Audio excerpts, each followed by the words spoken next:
Hi, this is Dan Scott with the Scott Law Group, and I'm here to answer questions on probate and wills. We do a lot of probating of estates and development of wills and that sort of thing. Often I get this question: what good is a payable on death account? And some folks don't even know what a payable on death account is, or a POD. So what happens is when you set your account up, usually a mother, for example, will take her daughter with her, and they go down and they open an account, and it's the mother's account. And it says on the card that set the account up, payable on death to the daughter. And so the signature card itself, it's an account creation card. That card is the contract between the depositor and the bank.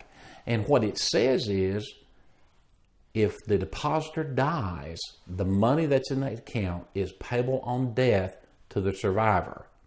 And so you understand that what that does is it frees that money up in the event of the death of the mother in this example. And it could be the father, it could be brother, sister. It really doesn't matter what that is, but the value of a payable on death account is that you've got immediately having access to the money.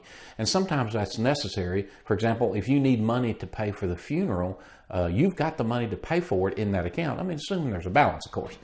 Now, so why is it that everybody doesn't have a payable on death account?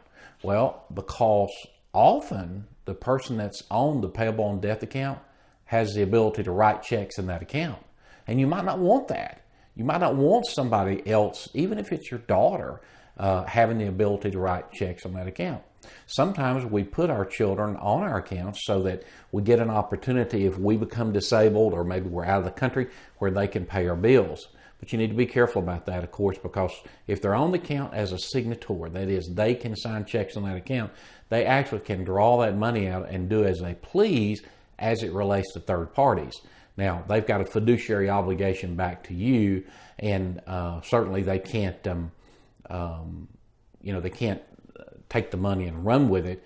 But one of the concerns you always have to worry about is, what if they take the money and run, and then you need the money? So just be careful about that. And that's a little off from a payable on death account, but it's a question that I get often. Should I put my daughter on my account, my son?